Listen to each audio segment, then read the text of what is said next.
প্রতিদিন রাত 11টার পর বাড়ি ফিরলেই যার জন্য গেট বন্ধ হয়ে যায়, সেই ছেলেটাই একদিন এমন একজন মানুষের জীবনে ঢুকে পড়ে যার মুখে সব সময় শোনা যায় দেরি করে আসবেন। কিন্তু এই কথার পেছনে যে এত গভীর একটা অনুভূতি লুকিয়েছিল, সে কি অভিক শুরু থেকে বুঝতে পেরেছিল? চলুন জেনে নেওয়া যাক দেরি করে আসবেন নাটকটির পুরো গল্প। গল্পের শুরুতেই আমরা দেখি অভিক একজন সাংবাদিক।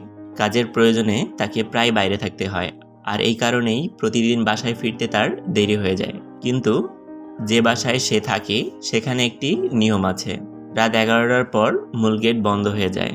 বাড়িওয়ালা তাকে পরিষ্কারভাবে জানিয়ে দেয় সময়ের মধ্যে বাসায় ফিরতে হবে, ধূমপান করা যাবে না, কোনো মেয়েকে বাসায় আনা যাবে না। সব মিলিয়ে নিয়মের শেষ নেই। অভিজ্ঞ নিয়মগুলো মেনে চলার চেষ্টা করে, কিন্তু সাংবাদিকতার চাকরি সময়ের কোনো ঠিক নেই। কখনো রাস্তার জ্যাম, কখনো কাজের চাপ, সব মিলিয়ে প্রায় প্রতিদিনেই সে দেরি করে ফেরে। এই বাসাতেই অভিকের পরিচিত হয় বাড়িওয়ালার মেয়ে কণার সাথে। প্রথম দিকে তাদের সম্পর্কটা ছিল একেবারেই স্বাভাবিক, কারণ কণা বাবার দেখাশোনা করে, আর অভিক প্রতিদিন দেরি করে বাসায় ফেরার কারণে তার সঙ্গে প্রায় দেখা হয়। একদিন অভিক জানতে পারে কণার বাবা বাথরুম থেকে পড়ে আঘাত পেয়েছে, তাই কণাকে বাবার দেখাশোনা করতে হয়। অভিকের মধ্যেও তখন একটা দায়িত্ববোধ তৈরি হয়, সে কারণে সে কণার বাবার খোঁজ নেয়, প্রয়োজনীয় জিনিসপত্র এনে দেয় এবং সুযোগ পেলেই তাদের বাড়িতে যায়। গল্পে আসে সবচেয়ে গুরুত্বপূর্ণ মোড়। অভিক যেহেতু ক্রাইম রিপোর্টার, তাই সে একটি ভয়ঙ্কর ঘটনা নিয়ে কাজ করেছিল, বর্ষা নামের একটি মেয়ের ধর্ষণের ঘটনা। অভিক জানতে পারে মেয়েটি রাতে বান্ধবীর বাসায় যাওয়ার পথে ভয়াবহ ঘটনার শিকার হয়েছিল, আর এই ঘটনাকে ঘিরে সমাজের প্রচলিত মানসিকতা তাকে ভেতর থেকে নাড়া দেয়। কারণ অনেকেই অপরাধীর বদলে ভুক্তভোগীকেই প্রশ্ন করে, মেয়েটা এত রাতে বাইরে কেন ছিল?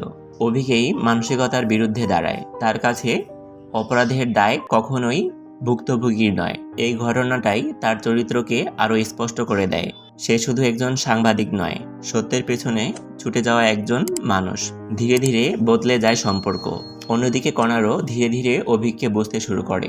অভিকের প্রতিদিন দেরি করে ফেরা, তার কাজের চাপ, একা থাকা, এসবের মধ্যেই কণার তার প্রতি একটা আলাদা টান অনুভব করতে শুরু করে। একদিন বৃষ্টির মধ্যে অভিক অসুস্থ হয়ে পড়ে। কণা খবর পেয়ে তার বাসায় আসে। অভিকের জ্বর দেখে কণা তার যত্ন নেয়, ওষুধ খেয়ে দেয় এবং বিশ্রাম নিতে বলে। এই ছোট ছোট মুহূর্তগুলোই দুজনের সম্পর্ক বন্ধুত্বের সীমা ছাড়িয়ে অন্যরকম অনুভূতিতে পরিণত হয়ে থাকে। কণার সঙ্গে সময় কাটতে কাটতে অভিজ্ঞ বুঝতে পারে এই মেয়েটি তার কাছে অন্য সবার চেয়ে আলাদা। তাদের কথাবার্তায় বই, কবিতা, জীবন আর একাকিত্বের মতো বিষয় উঠে আসে। এ সময় কণা তাকে একটি বেলি ফুলের গাছের কথা বলে। অভিক তখন বুঝতে পারে কোনো ফুল যেমন যত্ন ছাড়া ফুটে ওঠে না, তেমনি মানুষের সম্পর্ক যত্ন ছাড়া সুন্দর হয় না। তাদের সম্পর্কটাও যেন সেই ছোট বেলি ফুলের গাছের মতো ধীরে ধীরে বেড়ে উঠতে থাকে। এদিকে কণার পরিবার তার বিয়ের জন্য একজন ছেলের কথা ভাবতে শুরু করে।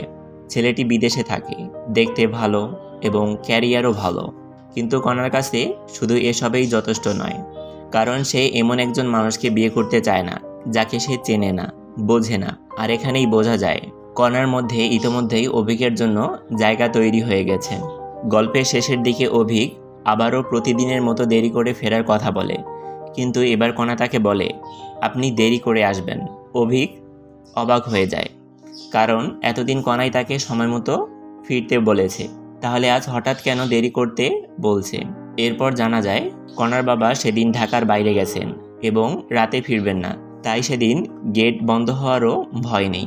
কিন্তু আসল ব্যাপার শুধু গেট খোলা থাকা নয়, কণার যেন প্রথমবারের মতো অভিকের নিজের সঙ্গে আরও কিছু সময় কাটানোর সুযোগ করে দিচ্ছে। এতদিন যে দেরি তাদের মধ্যে সমস্যা তৈরি করেছিল, শেষ পর্যন্ত সেই দেরি হয়ে ওঠে ভালোবাসার অজুহাত।